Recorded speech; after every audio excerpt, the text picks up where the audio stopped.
அல்ஹம்துலில்லாஹ். கண்ணியமிக்க ஹாஜிமார்களே,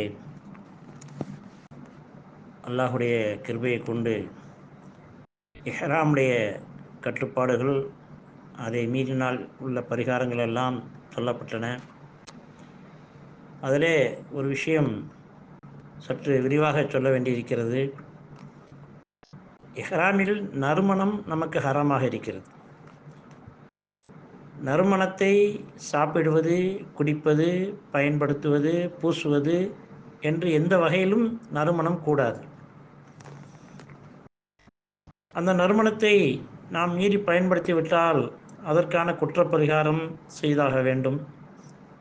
உதாரணமாக, நறுமணம் பூசிக்கொள்வதை பொறுத்தவரை ஒரு சிறிய உறுப்பில், ஒரு விரலிலே அல்லது ஒரு சின்ன முகத்தினுடைய ஒரே ஒரு பகுதியிலே, ஒரு சின்ன பகுதியிலே அல்லது கையினுடைய ஒரு சிறு பகுதியிலே நறுமணம் பூசிக்கொண்டால், இஹ்ராமுடைய நேரத்தில் இஹ்ராம் நிய்யத்து வைத்த பிறகு பூசிக்கொண்டால் அதற்கு பரிகாரமாக சதக்கா செய்ய வேண்டும்.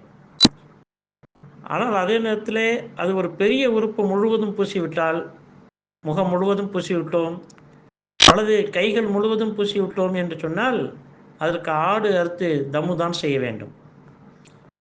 அதே போல நறுமண பொருள்களை சாப்பிடுவதை பொறுத்தவரை ஒரு சிறிய விதிவிலக்கு இருக்கிறது.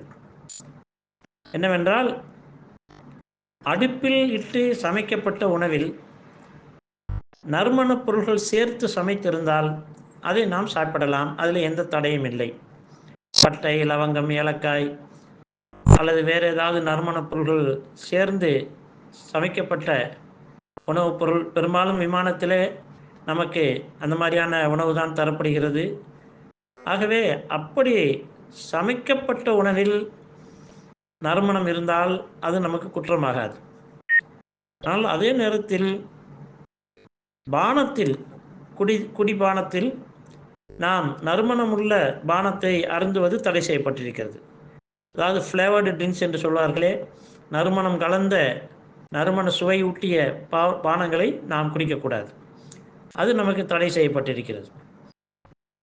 அதே போல நம்முடைய இஹ்ராமுடைய ஆடையிலே ஏற்கனவே சொல்லப்பட்டது, வெண்மையான ஆடை அணிவது சுன்னத்து. அதே நேரத்தில் கிடைக்கவில்லை ஒருவருக்கு என்றால் அவர் வர்ண ஆடையை அணிந்து கொள்ளலாம். ஆனால் தைக்கப்படக்கூடாது, தையல் இல்லாத ஆடையாக இருக்க வேண்டும் என்பதுதான் ஷர்த்தாக, நிபந்தனையாக இருக்கிறது. இதை அணியக்கூடிய முறைகளை உங்களுக்கு ஜோடுகள், ஜமாத்துகள் நடத்தக்கூடிய ஜோடுகள் அல்லது ஹஜ் சர்வீஸ் சொசைட்டியின் மூலமாக நடத்தக்கூடிய ஜோடுகளில் அதை செய்து காட்டுவார்கள், டெமான்ஸ்ட்ரேட் பண்ணி காட்டுவார்கள். அதை நாம் பார்த்து தெரிந்து கொள்ள வேண்டும். இந்த பதிவிலும் உங்களுக்கு அந்த டெமான்ஸ்ட்ரேஷன் போட்டு காட்டப்படும். அதே போல் இந்த ஆடையினுடைய விளக்கமும் ஏற்கனவே சொல்லப்பட்டது. 2.5 மீட்டர் இருக்க வேண்டும். தையல் இல்லாத 2.5 மீட்டர் 2 ஆடைகள், மேலாடை, 1 கீழாடை, இது 2 செட்டு வைத்து கொண்டால் நமக்கு ரொம்ப நல்லது. ஒருவேளை அழுக்காகிவிட்டால், அதாவது நாம் பாத்ரூமில் போகும்போது நஜீஸ் பட்டு விட்டால் மாற்றிக்கொள்வதற்கு வசதியாக 2 செட்டு வைத்துக்கொள்வது மிக நல்லது. அடுத்து, விமானத்தில் நாம் இஹ்ராம் செய்யக்கூடிய முறை ஏற்கனவே சொல்லப்பட்டது. இஹ்ராமுடைய நிய்யத்து முறைகள் எல்லாமே ஏற்கனவே சொல்லப்பட்டிருக்கிறது. ஆக நாம் நிய்யத்து வைத்த பின்னால் லப்பைக்கை அதிகமாக ஓதிக்கொண்டிருப்போம். நாம் மக்காவுக்கு போய் கஅபத்துல்லாவுக்கு முன்னால் வந்து ஹஜ்ருல் அஸ்வதுக்கு நேராக வருகின்ற வரை இந்த லப்பைக்கு தொடர்ந்து ஓதிக்கொண்டிருக்க வேண்டும். அதாவது ஒவ்வொரு தொழுகைக்கு பிறகும் இஹ்ராமில் வந்துவிட்டால் ஒவ்வொரு ஃபர்லான தொழுகைக்கு பிறகும் சலாம் கொடுத்தவுடன் முதலில் லப்பைக் தான் ஓத வேண்டும். 3 முறை, எப்போது லப்பைக் ஓதினாலும் 3 முறை ஓத வேண்டும். நாம் ஓதிக்கொண்டிருக்கையில் யாராவது ஒருத்தர் சலாம் சொல்கிறார், பேசுகிறார் என்றால் 3 முறை ஓதி பிறகுதான் அவரோடு பேச வேண்டும். ஆகவே லப்பைக் அதிகமாக ஓத வேண்டும். நிற்கும்போது, நடக்கும்போது, மேட்டிலே ஏறும்போது, கீழே இறங்கும்போது, விமானத்தில் ஜித்தாவில் போய் இறங்கின்ற வரை விமானத்தில் ஓத வேண்டும். பிறகு ஜித்தாவிலிருந்து மக்காவுக்கு பஸ்ஸிலே போகும்போது ஓத வேண்டும். மக்காவிலே தங்கியிருக்கக்கூடிய அறையிலே சென்று ஓத வேண்டும். கஅபத்துல்லாவுக்கு தவாஃப் செய்வதற்காக வருகின்ற வழியிலும் ஓதிக்கொண்டே வர வேண்டும். வந்த பிறகு கஅபத்துல்லாவை பார்த்த பிறகுதான் நம்முடைய இந்த தல்பியா என்பது முடிவடைகிறது. இந்த இந்த முறையிலே நாம் ஏன் அதிகமாக தல்பியா ஓத வேண்டும் என்று சொன்னால், இதற்கு பஷாரத் சுபசோபனம் சொல்லப்பட்டிருக்கிறது. ஒன்றிருக்கிறது, ஒரு உம்ரா அல்லது ஹஜ்ஜு அல்லாஹிடத்தில் கபூல் ஆவதற்கான சில அடையாளங்கள். அதிலே ஒரு அடையாளம் அதிகமான தல்பியா ஓதுவது.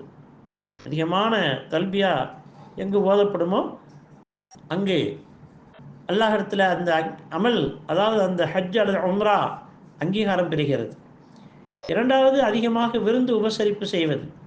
கூட வந்திருக்கக்கூடியவர்களுக்கு ஏதாவது நமக்கு சக்திக்கு உட்பட்டு, அதாவது தனியாக வந்திருப்பார்கள், குடும்பம் இல்லாமல் வந்திருப்பார்கள், அவர்களுக்கு ஏதாவது உணவு கொடுப்பது, அல்லது கடைகளில் ஏதாவது பேரிச்சம்பளமோ பிஸ்கட்டோ டீயோ ஏதோ ஒன்று நாம் சாப்பிடுகின்ற போது வேறு ஒருவரை நாம் விருந்தளிப்பது என்பதும் ஹஜ்ஜு ஒப்புக்கொள்ளப்படுவதற்கான ஒரு நன்மையாக இருக்கிறது. அதே போல அல்லாஹ் ரப்புல் இஸ்ஸத் இந்த பெரிய பாக்கியத்தை நம்ம கொடுத்திருக்கிறான். உம்ராவுடைய ஹஜ்ஜுடைய பாக்கியத்தை கொடுத்திருக்கிறான். அங்கு நாம் சென்றால் மக்காவிலேயோ மதீனாவிலேயோ முஸ்லீமை தவிர யாரும் இல்லை. முஸ்லீம் அல்லாதார் இங்கே உள்ளே நுழைய முடியாது. எனவே பார்க்கின்றவர்களுக்கெல்லாம் சலாம் சொல்ல வேண்டும். இது ஒரு ஒப்புக்கொள்வதற்கான அடையாளம்.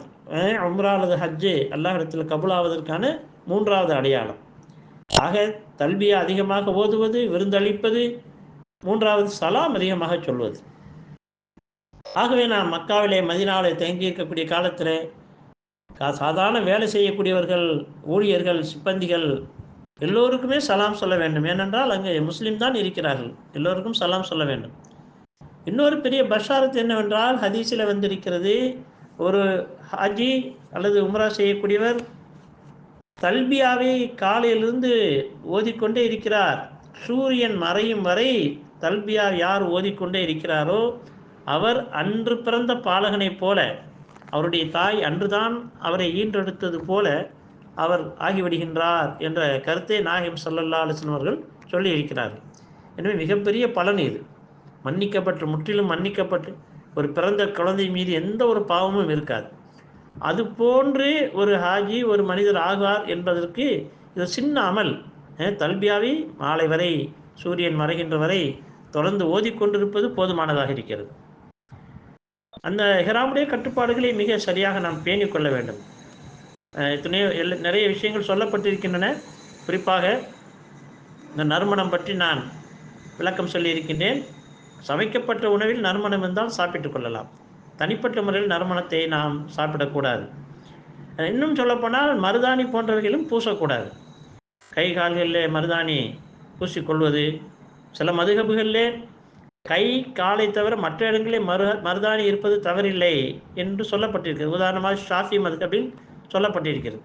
ஆனாலும் கூட பெரும்பாலான உலமாக்கள், ஜம்ஹூருல் உலமா என்று சொல்லக்கூடிய உலமாக்களுடைய பெரும் பகுதியினர் மருதாணியும் கூடாது. ஏனென்றால் ஹதீஸில் தெளிவாக மருதாணி கூடாது, மருதாணி நீங்கள் பூசக்கூடாது, ஏனென்றால் அதுவும் நறுமணத்தில் உள்ளது தான் என்று நாயகம் ஸல்லல்லாஹு அலைஹி வஸல்லம் அவர்கள் சொல்லி இருக்கிறார்கள். சரி, இப்போது இந்த முறைகள் எல்லாம், இஹ்ராம் செய்யக்கூடிய முறைகள் எல்லாம் முன்பே சொல்லப்பட்டது. இஹ்ராம் செய்த பிறகு ஓதக்கூடிய முதல் தல்பியா ஃபர்து. அடுத்து ரெண்டாவது மூன்றாவது தல்பியாவும் ஓத வேண்டும். பிறகு ஸலவாத் ஓத வேண்டும்.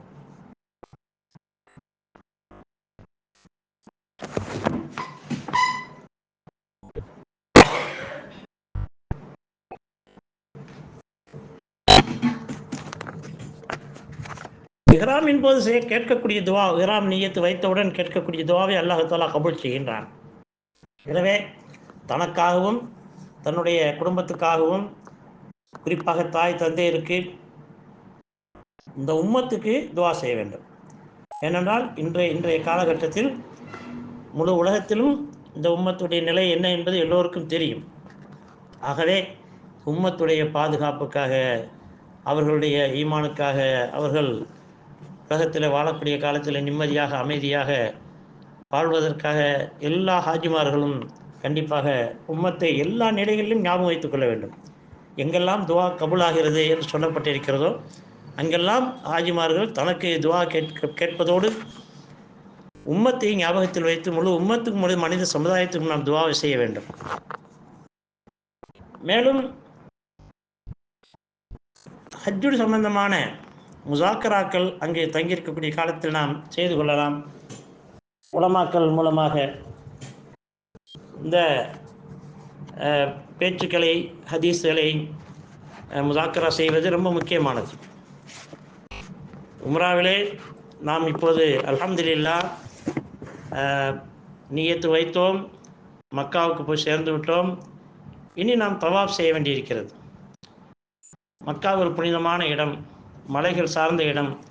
எனவே அங்கு நாம் எப்படி நன்மைகள் அதிகமாக கிடைக்கிறதோ அதுபோல செய்யக்கூடிய பாவங்களுக்கும் அதிகமான பாவம் எழுதப்படுகிறது. எனவே அங்கு சர்வ ஜாக்கிரதையாக இருக்க வேண்டும். அல்லாஹ்வுடைய அச்சத்தோடு அங்கு தங்கியிருக்கக்கூடிய காலத்தில் அல்லாஹ்வுடைய அச்சத்தோடு இருக்க வேண்டும்.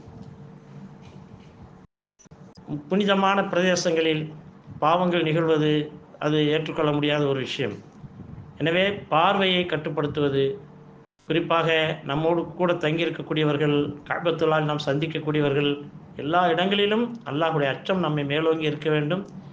அப்போதுதான் நம்முடைய அமல்களிலே ஒரு தாக்கத், ஒரு சக்தி ஏற்படும், உயிரோட்டம் ஏற்படும், அல்லாஹ்விடத்திலே கபூலியத்து ஏற்படும் என்பதை மறந்துவிடக்கூடாது.